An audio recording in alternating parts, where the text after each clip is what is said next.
സുഹൃത്തുക്കളെ നമസ്കാരം. മറ്റൊരു വീഡിയോയിലേക്ക് സ്വാഗതം. കന്യാകുമാരി ജില്ലയെ സംബന്ധിച്ച് പറയുമ്പോൾ റബ്ബർ ഒരു പ്രധാന വ്യവസായമാണ്. പലരുടെയും മുഖ്യ വരുമാന മാർഗവും റബ്ബറാണ്. ടാപ്പിംഗ് തൊഴിൽ ഇവിടുത്തെ ഒരു മുഖ്യ തൊഴിലാണ്. ടാപ്പർക്കും 50 റബ്ബർ മരങ്ങൾ ഉള്ള ഒരു കുടിയാനായ കർഷകന് 2 പേർക്കും റബ്ബർ കൊണ്ട് വരുമാനം കിട്ടുന്നു.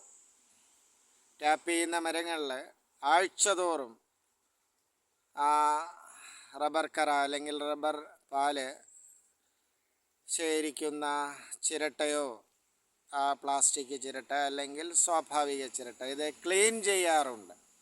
അപ്പോൾ എൻ്റെ ഏതാനും സ്വന്തം മരങ്ങളുള്ള ഞാനും ഇത് ക്ലീൻ ചെയ്യുകയാണ്. അതാണ് ഈ വീഡിയോയിൽ കാണിക്കുന്നത്. ഇപ്പോൾ മറ്റൊന്നുകൂടെ, ചെറുപ്പക്കാർക്ക് റബ്ബർ ഒരു വരുമാന മാർഗമാണ്. എന്നാലും കൂടുതൽ നിങ്ങൾ പ്രാക്ടിക്കലാകുക.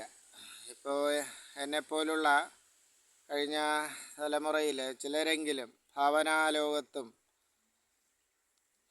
സങ്കല്പലോകത്തും അല്ലെങ്കിൽ കൂടുതൽ വിഹാരം നടത്തിയതിൻ്റെ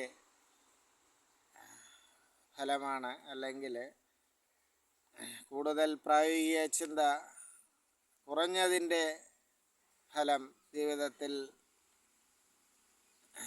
പലതിലും ഒരു നേരിയ പരാജയം നേരിടുകയുണ്ടായി. അപ്പോൾ പുതിയ തലമുറയോട്, ഇന്നത്തെ ചെറുപ്പക്കാരോട് കൂടുതൽ പ്രാക്ടിക്കലാകുക. ഭാവനാലോകവും സങ്കല്പലോകവും ഒക്കെ അതിന് 2ാം സ്ഥാനം കൊടുക്കുക. നമ്മുടെ പഴയ എഴുത്തുകാരിൽ നിങ്ങൾക്കറിയാം, ആരെയും പേര് സൂചിപ്പിക്കുന്നില്ല എന്നേ ഉള്ളൂ. പഴയ 70കളിലെയും 80കളിലെയും ഒക്കെ എഴുത്തുകാരുടെ ആ ഭാവനയും അല്ലെങ്കിൽ അവരുടെ ആ സങ്കല്പലോകത്തിൻ്റെ ചിത്രീകരണവും ഒക്കെ വായിച്ച് ചിലരെങ്കിലും അതിൽ മുഴുകുകയും ജീവിതത്തിൽ ചില പാളിച്ചകളൊക്കെ പറ്റുകയും ചെയ്തതായി വായിച്ചും മറ്റും അല്ലെങ്കിൽ പറഞ്ഞുമൊക്കെ കേട്ടിട്ടുണ്ട്. അതിൻ്റെ വാസ്തവത്തെക്കുറിച്ചറിയില്ല. പക്ഷേ എഴുത്തുകാരൊക്കെ ജീവിതത്തിൽ പലതും നേടുകയും ജീവിതത്തിൽ ഉയർന്ന പല സ്ഥാനങ്ങളിലെത്തുകയൊക്കെ ചെയ്തു.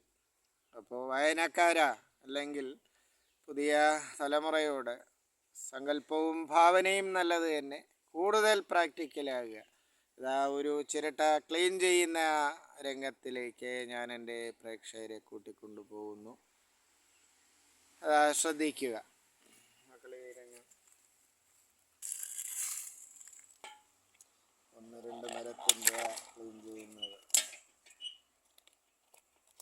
അപ്പോൾ ഇതെങ്ങനെ ക്ലീൻ ചെയ്യുക, അതായത് ആഴ്ചതോറും ആ കറയുടെ പാടുകൾ, റബ്ബർ പാലിൻ്റെ ആ പാടുകൾ അത് ഒട്ടുകറ രൂപത്തിൽ നമുക്ക് കിട്ടുന്നു. അതും ഒരു കുഞ്ഞു വരുമാനമാണ്. അത് ആഴ്ചതോറും ഞായറാഴ്ചകളിലാണ് ഞാൻ ഈ ഒരു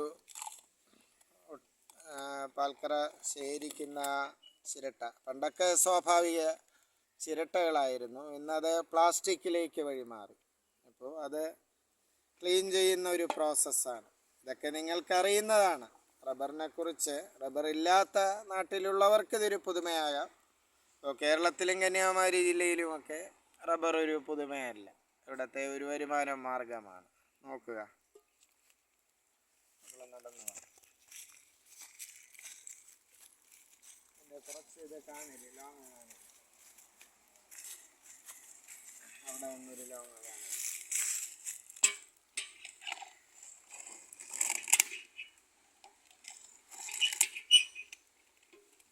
വേഷവും അതൊക്കെ കാണില്ല. ക്ലീൻ ചെയ്യുന്ന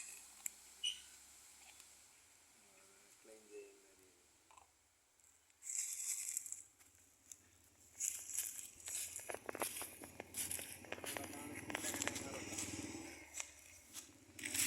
ഇപ്പോൾ മഴവെള്ളമാണ്, കഴിഞ്ഞ ദിവസങ്ങളിൽ പെയ്ത മഴവെള്ളമാണ് ഈ ചിരട്ടയിൽ നിറഞ്ഞിരിക്കുന്നത്. അതാണ് ഈ കളയുന്നത്.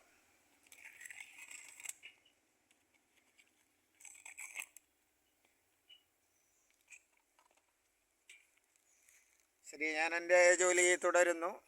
നന്ദി, നമസ്കാരം സുഹൃത്തുക്കളെ.